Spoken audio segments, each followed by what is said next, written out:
प्यारे मित्रों, नमस्कार। आराध्य जीवन सत्संग में आपका हृदय से स्वागत है। मित्रों, महात्मा कबीर की मूल रचना बीजक में आध्यात्म का ऐसा कोई भी प्रश्न नहीं जिसमें उसकी चर्चा न हुई हो। महात्मा कबीर की वाणी रहस्यमय वाणी है। जो व्यक्ति इन वाणियों के वास्तविक अर्थ को समझता है वही सत्य को परख पाता है।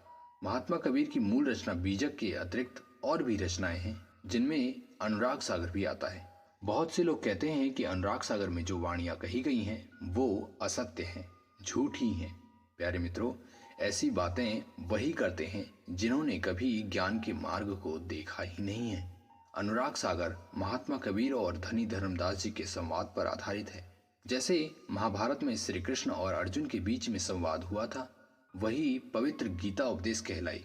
उस संवाद के आधार से हजारों लाखों लोगों का जीवन सुधरा है, क्योंकि गीता में कही गई बातें जीवन की मूल आवश्यकताओं को दर्शाती हैं।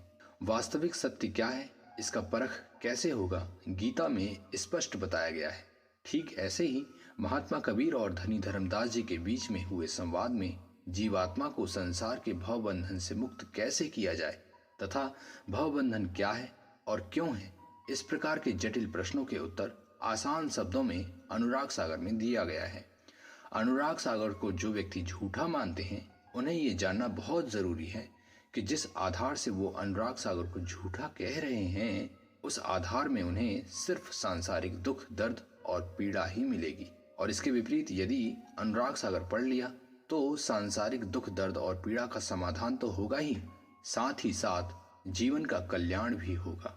जिस प्रकार अर्जुन के मन में हजारों शंकाएं थी जो भवबंधन के कारण मोक्ष में बाधा आ रही थी, उसे श्री कृष्ण ने सरल शब्दों में स्पष्ट कर दिया था। ठीक ऐसे ही अनुराग सागर में महात्मा कबीर के द्वारा बताई गई उन अमृत वाणियों का उल्लेख है जो हर मानव के मस्तिष्क में साधारणतः आती ही रहती हैं।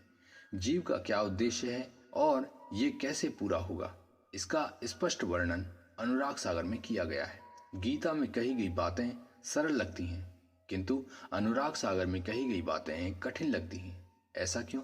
क्योंकि गीता का उपदेश एक लक्ष्य को पूरा करने के साथ साथ भगवान में लीन होने के लिए था, किंतु अनुराग सागर में कही गई वाणियां लक्ष्य को प्राप्त करने के साथ साथ स्वयं में लीन होने के लिए है।